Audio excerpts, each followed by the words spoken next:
what do you think we have learned over the first 2 weeks of this pro football season, Tony? What's the one thing that you didn't think coming in that you have learned about the 32 teams through 2 weeks?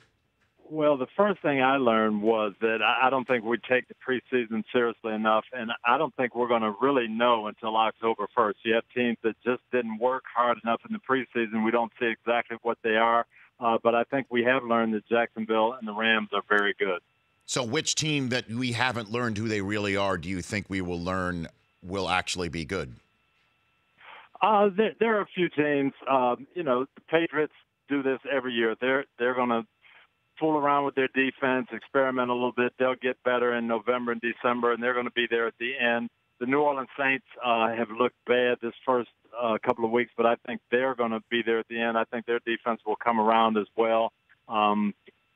Those are two that, right off the top of my head, I think are going to be better than what they've shown. What about the Giants that you saw on your television screen in your studio right there? What do you think about them? I didn't see anything encouraging at all. I actually picked the Giants to win because I thought both teams, Dallas and the Giants, would try to take away each other's running game. I thought Eli had more weapons than Dak Prescott, so they would win.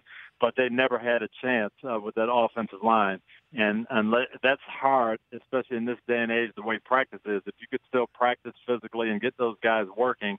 But now I just think it's going to be developing that offensive line is going to be tough during the year, and I think Eli's going to take a major beating. Yeah, and the problem for the Giants is their schedule will not allow them maybe even one breather of a game where the roster that comes into their house or they go into their house isn't as deep as potentially theirs. We had Trent Dilfer on the show on Monday, Tony, and he said from what he could see that Eli is operating at a faster speed with trying to change protections pre-snap than what the offensive line and anybody else who he's trying to communicate with pre-snap can currently handle. Is that something you can actually work on? Is that something that you can actually fix? That you can fix in practice. You can change the protections and get guys on board, but even when they knew who they were blocking, just one-on-one pass blocking, line stunts that should be very simple to pick up were popping scot-free. Those things need work, and you have to work at full speed to get that done.